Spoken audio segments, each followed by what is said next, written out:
Buenas noches a todos, es un gusto tenerlos nuevamente aquí.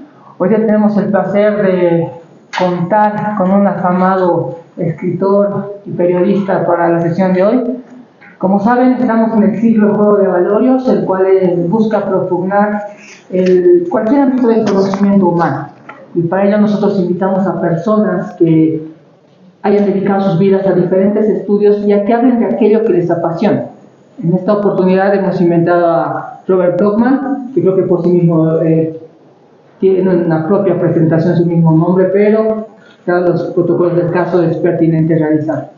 Robert, tengo entendido, Robert es periodista, fue director de La Razón durante varios años, escritor de afamados libros que han sido presentados en toda Latinoamérica, tiene estudios en Alemania y en los Estados Unidos, y bueno, actualmente se dedica a la docencia en la Universidad Católica y bueno, ya en otras universidades, y también se dedica a la escritura activa, especialmente histórica, ¿no? Documental, el cual ha dado una gran cantidad de aportes, de estudios muy eficientes, muy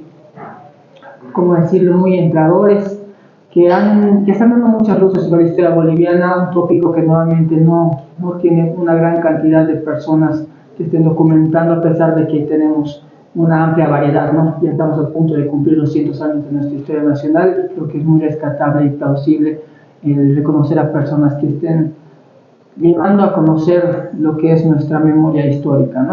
Estimado Robert, muchas gracias por estar aquí. Y bueno, hoy día el tema que vamos a tocar es ¿qué es una nación? Desde la perspectiva del autor francés Ernest Renan. Y bueno, tenemos para ello un especialista. Muchas gracias, Robert. Un aplauso, por favor.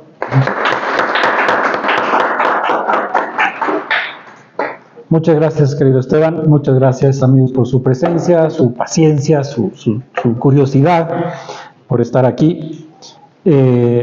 Como bien ha dicho Esteban, vamos a hablar acerca de este filósofo francés Ernest Renan, que es de fines del siglo XIX, que tiene un pequeño ensayito, que en realidad ni siquiera es un ensayito, es una conferencia que él dio y que se transcribió y que no tiene más de 20 paginitas.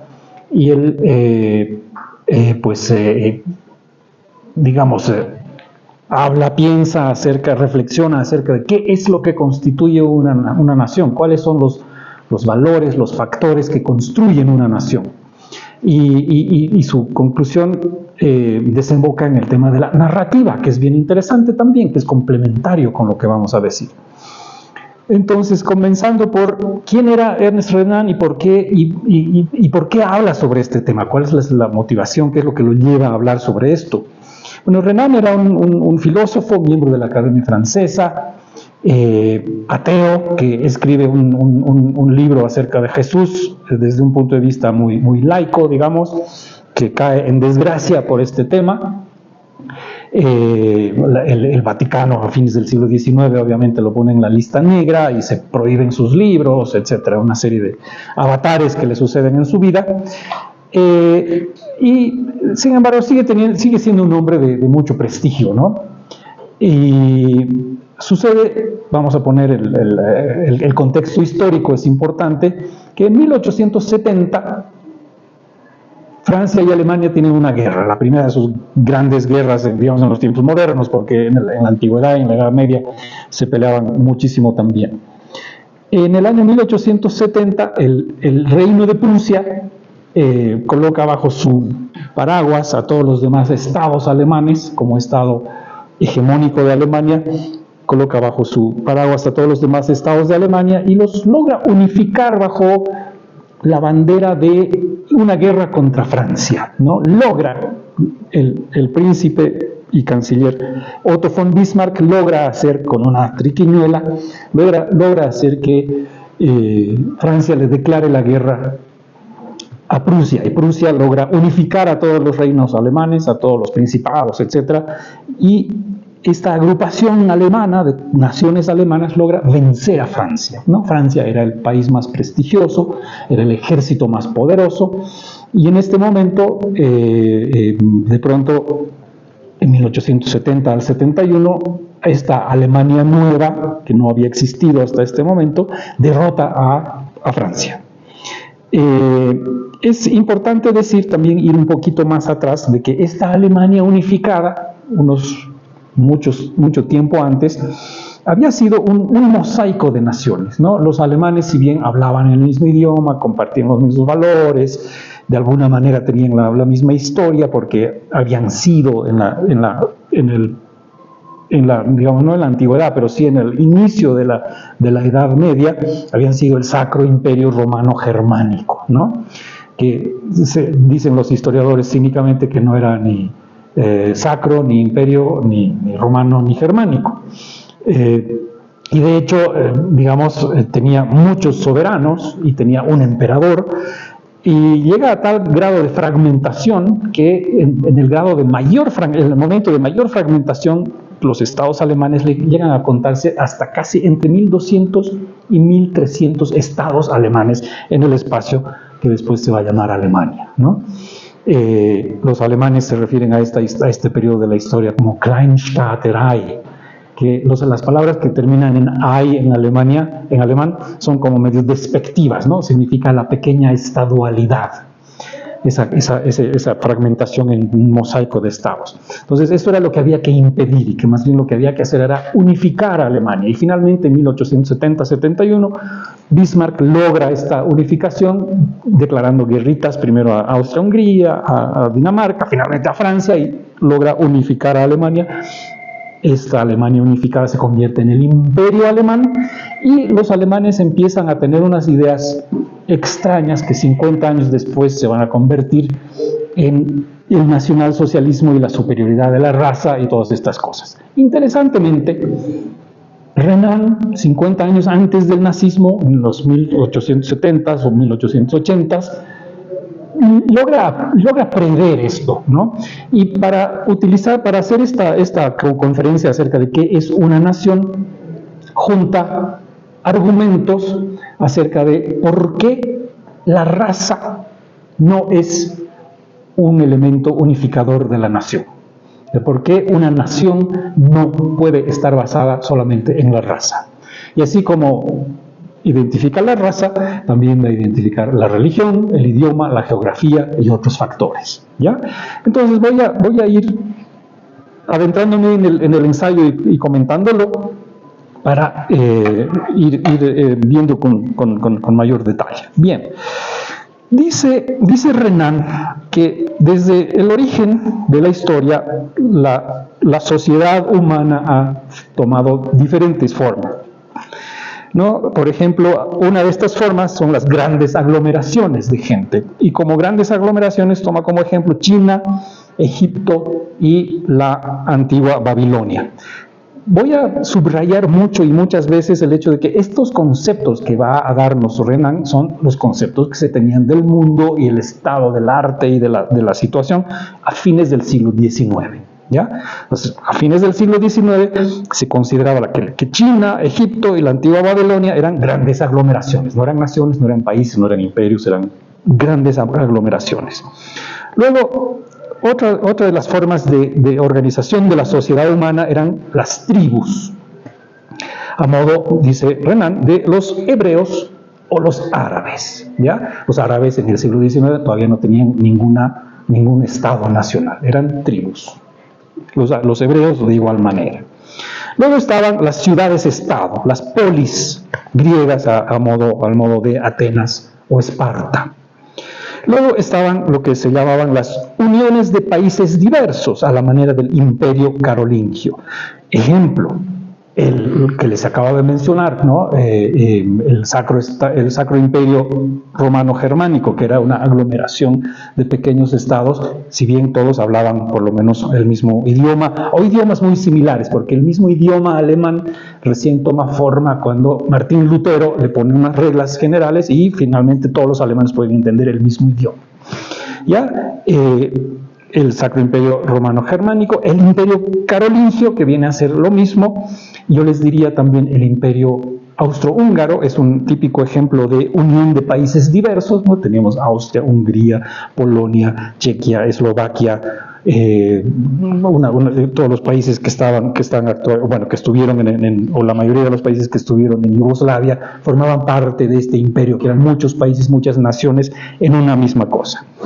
Luego estaban las comunidades sin patria, mantenidas, por ejemplo, por lazos religiosos, como los israelitas, dice él, o los parsis, o hoy día diríamos los kurdos, o también los palestinos, ¿no? Son las comunidades sin patria. Y luego están las naciones propiamente dichas, ¿no? Como Francia, como Inglaterra, como España, que son las grandes naciones originarias. Luego están las confederaciones, como Suiza o Estados Unidos. Luego están las confederaciones de lengua, como habían sido hasta antes de 1870 entre las diferentes ramas germánicas y las ramas eslavas. Entonces estas son la tipología de las aglomeraciones humanas, de las sociedades humanas, las formas de asociación de la gente que posteriormente va a formar naciones, pero todavía no son naciones en el sentido moderno. Dice Renan, hoy se confunde, y está hablando específicamente de los alemanes, hoy se confunde la raza con la nación y se atribuye a grupos etnográficos o más bien lingüísticos una soberanía análoga a la de los pueblos realmente existentes, lo cual es un error profundo.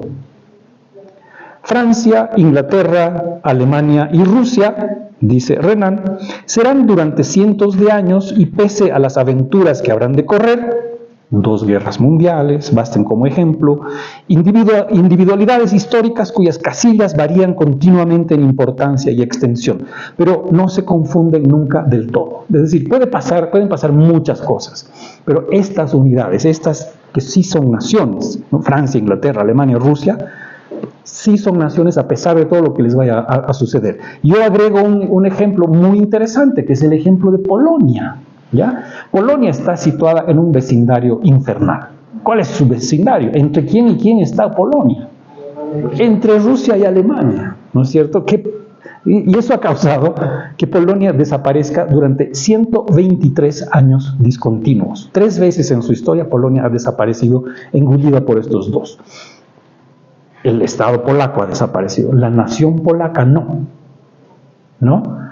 Ha seguido existiendo a pesar de no existir el Estado polaco. Entonces hay que preguntarse, ¿cuál es la diferencia entre Estado y nación?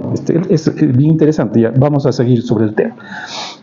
Lo mismo podemos decir desde otro sentido, Alemania también, Alemania después de la Segunda Guerra Mundial se ha dividido en dos pedazos importantes, pero se ha reunificado y sigue existiendo a pesar de la derrota en 2 guerras mundiales. ¿Ya?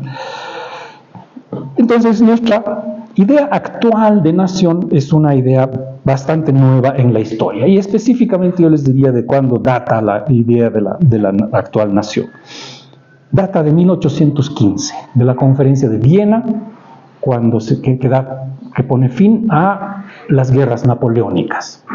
Antes de las guerras napoleónicas, o hasta las guerras napoleónicas, un sujeto europeo, tomemos, una persona que viva en Alsacia o en Lorena, entre Alemania y Francia, podía haber cambiado de soberanía 3 veces durante toda su vida, ¿no? Podía haber cambiado de soberanía, ya fuera porque el lugar donde vivía, que era un ducado, ¿no? Era heredado por el hijo de un duque, o bien era entregado como dote a la hija, a la princesa de algo, y cambiado de soberanía. Entonces este sujeto podía haber cambiado de soberano, de bandera, 3 veces durante su vida, sin que nadie le hubiera preguntado. ¿Ya? Y esto era una cosa relativamente normal. Nos ha pasado a nosotros, por ejemplo, cuando éramos la colonia, ¿no? Cuando éramos la colonia de la Audiencia de Charcas, fuimos parte del Virreinato de Lima, y cuando en Madrid decidieron, no sé si es buena idea que Charcas sea buena parte de Lima, ¿por qué no lo volvemos parte de Buenos Aires? Venga, ¿ya? Nos cambian de soberanía sin preguntarnos nada. Entonces, ese era lo normal. En 1815 empiezan a conformarse las naciones de una nueva manera después de las guerras napoleónicas, y empiezan a establecerse las fronteras tal como las conocemos hoy. Antes de eso las fronteras eran, ya hemos visto, prácticamente inexistentes y uno podía cambiar de nacionalidad y de soberano bastante fácilmente. ¿Ya? Dice, por ejemplo, Renan, Egipto, China, la antigua Caldea, podemos sumar aquí los imperios amerindios precolombinos, no fueron en modo alguno naciones. Dice de manera un poco despectiva, Renan, era el siglo XIX, eran manadas conducidas por un hijo del sol o un hijo del cielo. ¿Ya? Digamos, hagamos de lado la palabra manadas, eran aglomeraciones mandadas por un hijo del cielo. Persia también lo era, ¿no? Era una ahorita nunca me viene esa palabrita, ahorita me voy a acordar. No era una teocracia, era una... Ahorita me voy a acordar, no importa. ¿Ya? Por ejemplo, hasta antes de 1815, incluso hasta entrado el siglo XX en nuestro continente, porque las cosas tardan en llegar a nuestro continente, se podía comprar territorios, ¿no? Nos acordaremos que en Estados Unidos se compra Alaska, Estados Unidos se compra Luisiana. ¿Por qué? Porque el zar podía vender Alaska, porque el rey de Francia podía vender Luisiana, ¿no? Y nosotros en 1920 intentamos comprar Arica y Tacna. ¿Ya? De hecho, nuestra pérdida territorial del litoral, aparte de la derrota militar, es una compra forzada, porque nos pagan, ¿no? Así que, de alguna manera, todavía se podía comprar territorios, ¿ya? Entonces, es parte de este juego. Dice Renan, no hubo ciudadanos egipcios, del mismo modo en que no hay ciudadanos chinos en 1870, ¿no? Porque no había un estado chino, era un conglomerado de gente. Sigue diciendo Renan, la antigüedad clásica tuvo repúblicas y reinos municipales, que son las polis griegas, confederaciones de repúblicas locales e imperios, pero no tuvo naciones en el sentido que nosotros entendemos a partir de 1815. Atenas, Esparta, Sidón, Tiro son pequeños centros de admirable patriotismo, pero son ciudades con un territorio relativamente limitado. Sigo citando a Renan, dice, la Galia, España o Italia, antes de su absorción por el Imperio Romano, eran conjuntos de tribus, a menudo ligadas entre ellas, pero sin instituciones centrales y sin dinastías. El imperio asirio, el imperio persa, el imperio de Alejandro tampoco fueron patrias. No hubo jamás patriotas asirios. El imperio persa fue un gran feudo. ¿No? ¿Por qué? Porque había un ser supremo ahí que determinaba absolutamente todas las vidas y las haciendas de los seres que estaban debajo de sus súbditos de él, ¿no? Ni una sola nación asienta sus orígenes en la colosal aventura de Alejandro, dice Renan, que fue, sin embargo, tan rica en consecuencias para la historia general de la civilización. El Imperio Romano estuvo bastante más cerca de ser una patria. Fue una gran asociación, sinónimo de orden, de paz y de civilización. Pero un imperio 12 veces más grande que la Francia actual no sería capaz de formar un Estado en su concepción moderna. Y aquí viene una cosa muy interesante de Renan, es una de las cosas más interesantes. Dice, para poder construir una nación, el olvido y hasta yo diría el error histórico son un factor esencial. De modo que el progreso en los estudios históricos es a menudo un peligro para la nacionalidad. La investigación histórica, en efecto, proyecta luz sobre hechos de violencia que han ocurrido en los orígenes de todas las formaciones políticas, incluso en aquellas cuyas consecuencias han sido más beneficiosas. Dice, todas las entidades políticas han tenido orígenes violentos, todas. Ya, todas las colonizaciones, todas las invasiones, todo lo que se ha construido ha tenido, necesariamente es parte del conflicto, es fruto del conflicto. Y entra en detalle. Dice, la unidad En el caso de Francia, dice, la unidad se hace siempre de modo brutal. La unión de Francia del Norte y la Francia del Sur ha sido el resultado de un exterminio y de continuo terror durante cerca de un siglo. Está hablando del siglo XII o XIII. El rey de Francia, y cuando habla del rey de Francia está hablando de varios reyes, de una dinastía, pero está hablando del rey de Francia como una entidad abstracta, ¿no? El rey de Francia es el tipo ideal de cristalizador secular. El rey de Francia ha hecho la más perfecta unidad nacional que haya existido. El rey de Francia, visto desde demasiado cerca, ha perdido su prestigio. La nación que había formado le ha maldecido y hoy solo los espíritus cultivados saben lo que valía y lo que hizo. Esta es la definición más importante que tiene Renan y vamos a ir elaborando sobre él. Dice, ahora bien, la esencia de una nación es que todos los individuos tengan muchas cosas en común y que todos hayan olvidado muchas cosas. Hoy día, dice, ningún ciudadano francés sabe hoy si es burgundio, alano, taifalo o visigodo, ¿no? Es un argumento absolutamente en contra de la plurinacionalidad, digamos. Hay que olvidar aquello, ¿no? Tenemos que ser franceses. Porque si nos acordáramos de eso, nos acordaríamos de los agravios que han causado los burgundios contra los alanos y los visigodos contra los taifalos. Eso hay que olvidarlo en honor de construir un Estado francés, ¿ya? Dice, todo ciudadano francés debe haber olvidado la noche de San Bartolomé. La noche de San Bartolomé fue el asesinato en masa de protestantes en el día de San Bartolomé en 1572. También debe haber olvidado lo que se llamaban las matanzas del mediodía en el siglo XIII. El mediodía en francés siempre es el sur, por si acaso, ¿no? Esta matanza fue la matanza de los herejes albigenses a manos de la Inquisición. No hay en Francia, dice Renan, 10 familias que puedan aportar la prueba de un origen franco, ¿no? De los francos. Y todavía una prueba semejante resultaría esencialmente defectuosa a causa de 1000 cruzamientos desconocidos que pueden desbaratar todos los sistemas de los genealogistas. Cuando yo les digo todo esto, traten de extrapolarlo y pensarlo en términos bolivianos, ¿no? ¿Cuántas familias bolivianas hoy podrían decir, no, mis ancestros son puramente aymaras, son puramente quechos, son puramente españoles o lo que fuera? No lo hay. Hay tantos cruces que sería imposible lograr esto.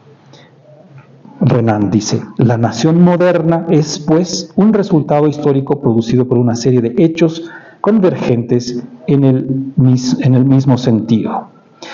Y esto, tanto la unidad que haya sido realizada por una dinastía, como es en el caso de Francia, como si ha sido formada por la voluntad directa de las provincias, caso Holanda, caso Suiza, caso Bélgica, o por un espíritu general, tardíamente vencedor de los caprichos del feudalismo, como es el caso de Italia y de Alemania. Siempre una profunda razón de ser ha presidido estas formaciones, la voluntad de ser, la razón de ser. Yo quiero agregar aquí un ejemplo muy interesante sobre el tema del olvido y de la violencia. En el año 1994 se produjo el genocidio de Ruanda. Probablemente alguno de ustedes lo recuerde. Yo lo vi en la televisión y quedé horrorizado. ¿De qué se trataba? Ruanda, un estado colonizado por Francia, es el hogar de dos etnias. Unos son los Tutsis y otros son los Hutus. Los franceses colonizadores habían favorecido durante la colonia a los Tutsis, ¿ya? A los Tutsis porque eran más despiertos, generalmente entonces obtenían buenos puestos en administrador colonial, mientras los Hutus no. Y eso desató un resentimiento de los Hutus hacia los Tutsis. Cuando se fueron los franceses, pues se creó una nación complicada como es Ruanda, y luego en determinado momento, en 1994, un chispazo hizo que esas tensiones se explotaran y los Hutus la emprendieron a machetazos contra los Tutsis. Y hubo 500,000 de muertos en 2 semanas, una cosa por el estilo. Un verdadero holocausto, un verdadero genocidio, digamos, ¿no?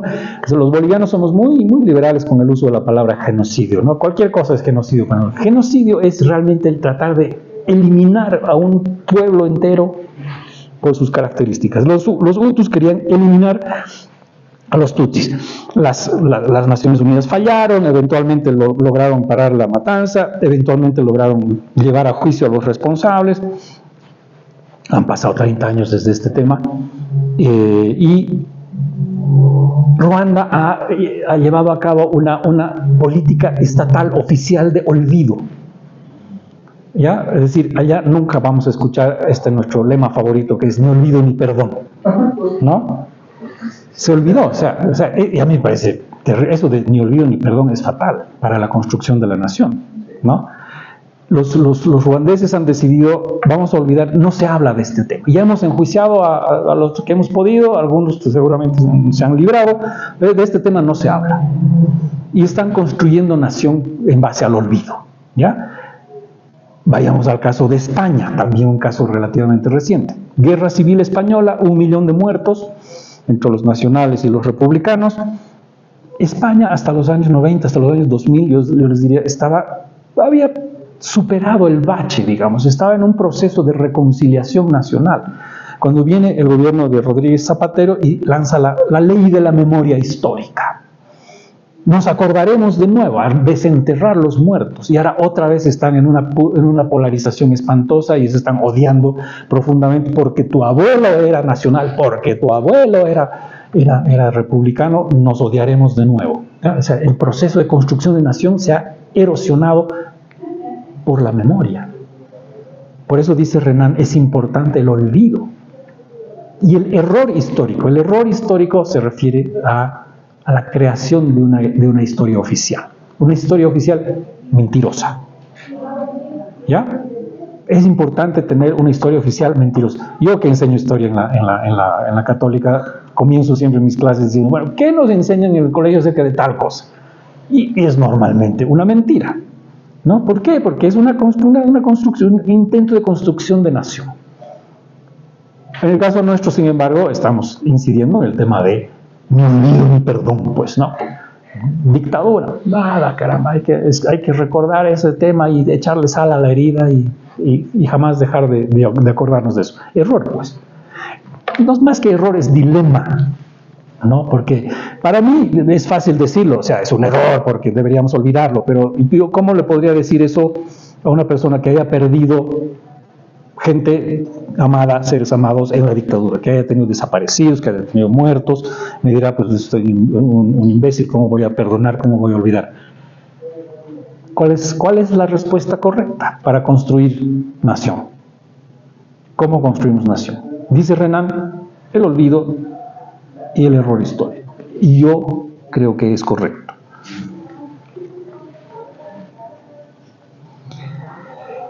Sigue diciendo Renan, hemos visto en nuestros días a Italia unificada por sus derrotas y a Turquía destruida por sus victorias. Cada derrota hacía avanzar la causa de Italia, cada victoria perdía a Turquía, porque Italia es una nación y Turquía, fuera del Asia Menor, no lo es. Estamos hablando del Imperio Otomano, ¿no es cierto? El Imperio Otomano, que tenía su núcleo en lo que hoy día es Anatolia, lo que hoy día es Turquía, pero se extendía a todo lo que hoy día es el Medio Oriente y el norte de África, países árabes. Ellos son turcos y los países árabes que eran tribus, ¿no es cierto? Y no eran una nación, pues, ¿no? Y cada una de sus victorias hacía que se exacerbara el espíritu nacionalista de las tribus, digamos, ¿eh? Y cada vez se sentían menos parte de este imperio. Mientras que los italianos, cada vez que perdían una batalla, decían, caramba, nosotros los italianos tenemos que lograrlo. Es como nosotros con nuestra guerra del Chaco. Nuestras derrotas de la guerra del Chaco ayudan en nuestra unificación, ¿no? En nuestra conciencia de nación.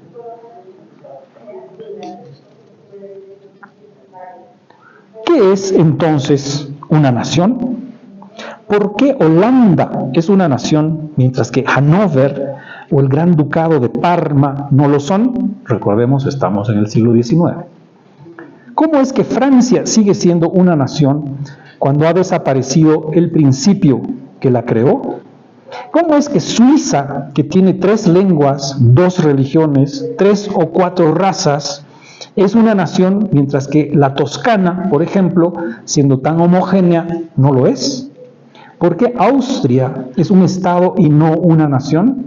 ¿En qué difiere el principio de las nacionalidades y de las razas? Suiza y Estados Unidos, formados como conglomerados de adiciones sucesivas, no tienen ninguna base dinástica y sin embargo son naciones.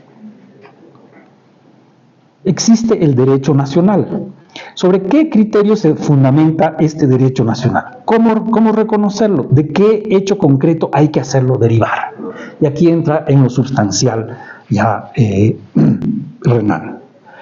Habla del principio de la raza. Se pregunta, ¿de qué hecho concreto hay que hacerlo derivar? ¿Del principio de la raza? Se pregunta, ¿no?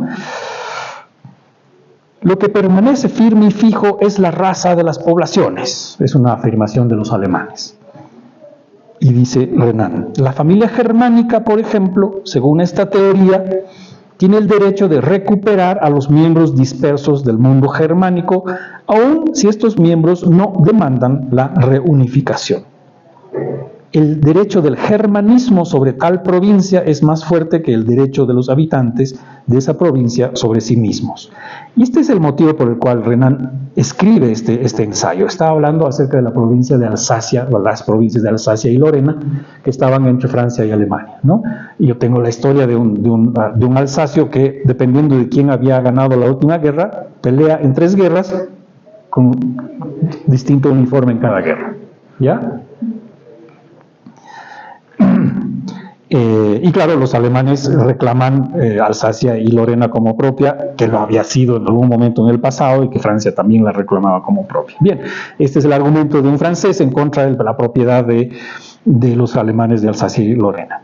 Dice, el derecho del germanismo sobre tal provincia es más fuerte que el derecho de los habitantes de esa provincia sobre sí mismos, ¿no? Los alsacianos, hasta el día de hoy, a los alsacianos no les gustan los alemanes, pero tampoco les gustan los franceses. A mí me encanta Alsacia. Yo me siento muy alsaciano, porque es muy alemana, pero a la vez es muy latina, digamos, ¿ya? A mí me gusta eso mucho. A los alemanes les dicen le Bosch, ¿no? Son los boches o los sapos, que era el término despectivo con que los franceses se referían a los alemanes en la Primera Guerra Mundial. Y a los franceses les dicen la gente del interior, ¿ya? Y cuando uno está en Alsacia, por ejemplo, en Estrasburgo es la ciudad, arquitectónicamente, de ambiente, es la ciudad más alemana que te puedas imaginar. El chucrut, la comida alemana por excelencia, es de Alsacia, ¿no? Se habla buen alemán ahí, pero un brazo de distancia con los alemanes. Bien. El principio de las naciones, estamos siguiendo hablando por el principio de la raza, dice Renan, al principio de las naciones se le sustituye así por la etnografía. He aquí un gran error: que se hiciera dominante, perdería a la civilización europea. De hecho, la va a perder en 1933 con los nazis. ¿Ya? Esto está prediendo Renan 50 años antes de los nazis. La consideración étnica no ha existido pues para nada en la constitución de las naciones modernas. Francia, por ejemplo, es celta, es íbera y es germánica. Alemania es germánica, es céltica y es eslava. Italia es el país donde la etnografía es más embrollada. Galos, etruscos, pelasgos y griegos y otros se cruzan allí en una mezcolanza indescifrable. Yo estaba leyendo un texto, mi esposa es de ascendencia italiana, y estaba leyendo una carta de uno de sus antepasados que le escribía a su familia en una de las guerras de unificación italiana, y él decía: estoy aquí, he llegado a este cuartel y no entiendo a ninguno de mis compañeros, porque unos hablan en dialectos, pues, ¿no? Y no se entendían entre los italianos. Entonces, y cobra otro sentido las guerras de la unificación italiana, ¿no? Ahí las entiendes mejor. Dice Renan, las islas británicas en su conjunto ofrecen una mezcla de sangre celta y germánica cuyas proporciones son singularmente difíciles de definir. La verdad es que no hay raza pura, y que hacer descansar la política sobre el análisis etnográfico es hacerla apoyarse sobre una quimera. Los países más nobles, Inglaterra, Francia, Italia, son aquellos en que la sangre está más mezclada. ¿Es Alemania una excepción a este punto? ¿Es un país germánico puro? ¡Qué ilusión! Todo el sur ha sido galo, todo el este a partir del Elba es eslavo, y las partes que se estiman realmente puras lo son, en efecto. El francés no es ni un galo, ni un franco, ni un burgundio. Es lo que ha salido de la gran caldera donde bajo la presidencia del rey de Francia ha fermentado conjuntamente los elementos más diversos. La raza no lo es todo, como entre los roedores o los felinos, y no se tiene derecho a ir por el mundo palpando el cráneo de las gentes para después cogerlas por el cuello y decirles: tú eres de nuestra sangre, tú nos perteneces. Más allá de los caracteres antropológicos están la razón, la justicia, lo verdadero, lo bello, que son iguales para todos. ¿Quién sabe si los alemanes que han izado tan alta la bandera de la etnografía no verán a los eslavos venir a analizar los nombres de los pueblos de Sajonia y Lusacia y buscar la huella de los Wiltsos o los Obotritas, pedir cuentas de las matanzas y las ventas masivas de que los otones hicieron de sus antepasados? Para todos es bueno saber olvidar. Nuevamente, a mí me encanta. Aprecio mucho la etnografía, es una ciencia de raro interés, pero porque la quiero libre, la quiero sin aplicación política. Luego Renan pasa al principio de la lengua. ¿Es la lengua uno de los cimientos sobre el cual se puede construir una nación? La lengua, dice Renan, invita a la unión, pero no fuerza a ella. Estados Unidos e Inglaterra, la América española y España hablan las mismas lenguas y no forman una sola nación. Por el contrario, Suiza cuenta con 3 o 4 lenguas. Hay en el hombre algo superior a la lengua, es la voluntad. La voluntad de Suiza de permanecer unida pese a la variedad de estos idiomas. Es un hecho bastante más importante que la similitud a menudo obtenida mediante vejaciones. No se puede tener los mismos sentimientos y los mismos pensamientos, amar las mismas cosas en lenguas diferentes. Acabamos de hablar del inconveniente que supondría hacer depender la política internacional de la etnografía. No lo sería menos el hacerla depender de la filología comparada. La importancia política que se presta a las lenguas viene de que se las ve como manifestaciones de la raza. Nada más falso. Prusia, donde no se habla más que alemán, hablaba eslavo hace algunos pocos siglos. El país de Gales habla inglés. La Galia y España hablaban el idioma primitivo de Alba Longa. Egipto habla árabe. Los ejemplos son innumerables. O sea, todos estos países hablaban otra cosa hace poco. Esta consideración exclusiva de la lengua, al igual que prestar excesiva atención a la raza, tiene sus peligros. Cuando se lleva a la exageración, se encierra uno en una cultura determinada tenida por nacional. Se limita, se enclaustra, se abandona el aire libre que se respira en el vasto campo de la humanidad para encerrarse en los conventículos de los compatriotas. Nada peor para el espíritu, nada más lamentable para la civilización. Antes que la cultura francesa, alemana o italiana, está la cultura humana. Bien, esa es su reflexión sobre el principio de la lengua. ¿Qué tal sobre el principio de la religión como cimiento para construir una nación? La religión no podría tampoco ofrecer una base suficiente para el establecimiento de una nacionalidad moderna. No ofrece buenos ejemplos y quizás omite el más interesante, la España de los reyes católicos y la expulsión de moros y de judíos. Y no hay religión de Estado. Ya no hay religión de Estado. La hubo en Bolivia hasta hace poco, ¿no es cierto? Se puede ser francés, inglés o alemán siendo católico, protestante, judío o no practicando ningún culto. La división de las naciones, aquí quiero hacer una pequeña reflexión. Cuando los nazis toman el poder y determinan que los judíos son el enemigo y primero no exterminarlo, pero había que sacarlo del cuerpo nacional de alguna manera, muchos judíos ya se habían asimilado a la nación alemana y no se sentían judíos, digamos, no eran practicantes, ¿no? Se sentían tan alemanes como puede sentirse un judío católico, o un alemán católico o un alemán protestante. En este caso soy un judío alemán, digamos, ¿no? Y sin embargo vienen los nazis y determinan quién eres tú. Ellos son los que te identifican, ellos te toman la decisión por ti, ¿ya? Ese es un dato interesante. Dice, la división de las naciones en católicas o protestantes ya no existe. La religión se ha alejado casi por completo de las razones que trazan los límites de los pueblos. Pero el siglo XX tardío y el actual siglo XXI nos ofrecen ejemplos del resurgimiento de la religión de Estado como elemento aglutinador. Irán en 1979. ¿Ya? Irán era hasta el año 79 el imperio del Shah, y era un imperio laico, y desde el 79 es un país fundamentalista islámico. ISIS en el año 2010, ¿no? Que funda ¿cómo se llamaba? El Estado Islámico, claro, ¿no? Querían formar un califato, ¿no?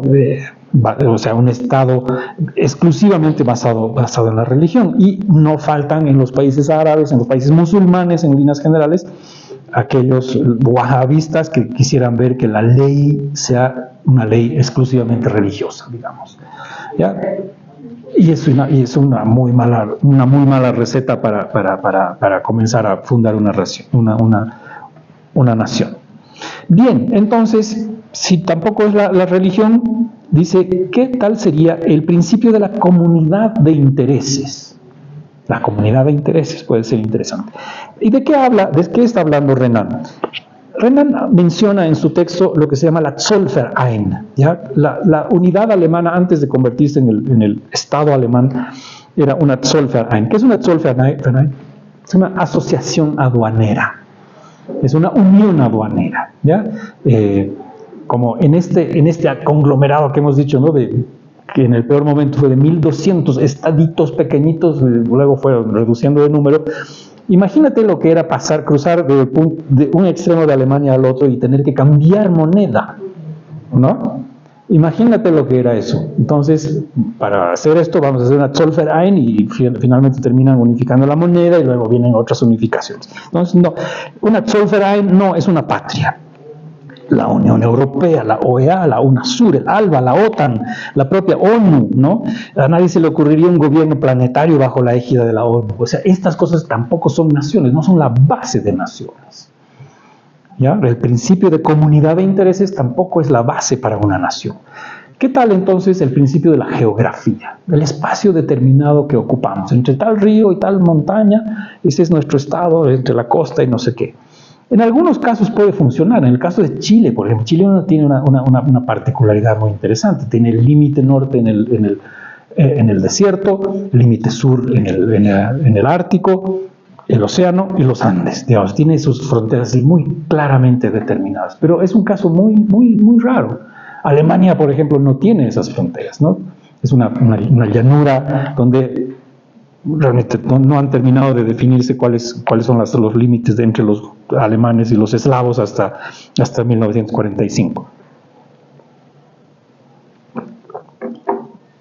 Dice, las fronteras naturales juegan un papel considerable en la conformación de las naciones. Caso Chile, por ejemplo. Caso Estados Unidos, 2 océanos, México, ¿no? Y bueno, Canadá es menos fácil, pero ya está. La geografía es uno de los factores esenciales de la historia. Los ríos han conducido a las razas, las montañas los han detenido. Los primeros han favorecido los movimientos históricos, las segundas los han limitado.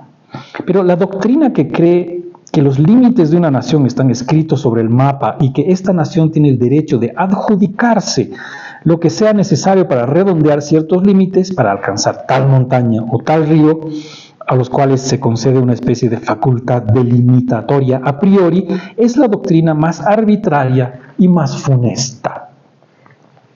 Ejemplo boliviano, la Guerra del Chaco. Para Bolivia, su derecho alcanzaba la confluencia de los ríos Pilcomayo y Paraguay, ¿no? Y justo en la confluencia de estos dos está la capital de Paraguay, Asunción. Para los paraguayos, el límite del Paraguay era ni más allá, ni más acá que el río Parapetí, muy adentro, hoy incluso del territorio boliviano, ¿ya? Totalmente arbitrario, bueno, basado en documentos antiguos, pero bueno, igual, ¿ya? La tierra aporta el sustrato, el campo de la lucha y el trabajo. El hombre aporta el espíritu. El hombre lo es todo en la formación de esta cosa sagrada que se llama un pueblo. Una nación es un principio espiritual. Es decir, hasta aquí dice, ¿por qué no puede ser tampoco el principio geográfico? ¿Ya? Porque es arbitrario en última instancia. Una nación es un principio espiritual, más allá de todas estas cosas que ya hemos dicho. Idioma, raza, religión, geografía, comunidad de intereses. Una nación es un principio espiritual resultante de profundas complicaciones de la historia. Es una familia espiritual, no un grupo determinado por la configuración del suelo. La nación es la consecuencia de un largo pasado de esfuerzos, de sacrificios y de desvelos. El culto de los antepasados es el más legítimo de todos. Tener glorias comunes en el pasado, una voluntad común en el presente, haber hecho grandes cosas juntos, querer hacerlas todavía. He aquí las condiciones esenciales para ser un pueblo. Quizá la definición más práctica de una nación, hasta ahí llega Renan, yo he encontrado otras cosas interesantes que les voy a compartir ahora. Quizá la definición más práctica de una nación sea la de este eminente estudioso contemporáneo del nacionalismo, un historiador difunto que se llama Hugh Seton Watson, y se parece a la de Renan. Seton Watson escribió que al cabo de una vida de estudios llegaba a la conclusión de que no se puede elaborar ninguna definición científica de una nación. Y no obstante, el fenómeno ha existido y existe, ¿no? Las naciones existen, pero ¿cómo las definimos? Es una cosa así difícil de decir. Solo puedo decir que una nación existe cuando una cantidad significativa de gente de una comunidad considera que forma parte de una nación. Una cantidad significativa de gente de una comunidad considera que forma parte de una nación o se comporta como si la formara. No es necesario que toda la población sienta así o se comporte así, y no es posible establecer dogmáticamente una proporción mínima de pobladores que reaccionan de esta manera. Cuando un grupo significativo profesa esta creencia, posee conciencia nacional, ¿no? Es decir, entre los bolivianos hay no pocos que dicen, en Santa Cruz hay muchos que dicen el separatismo, que no somos parte de Bolivia, ¿qué es esto? Basta con que haya una masa crítica de gente que crea que forma, que quiere seguir siendo parte de la nacionalidad boliviana, como para que pueda seguir existiendo, ¿no? En otras palabras, Renan desecha todas estas cosas, ni raza, ni lengua, ni religión, ni nada. Es la voluntad de querer seguir siendo nación. Ser una nación es un plebiscito de cada día, a no ser que haya movimientos tan violentos como para querer romper esa nación va a seguir existiendo. Hasta ahí llego yo, queridos amigos, y me gustaría mucho conversar sobre el tema.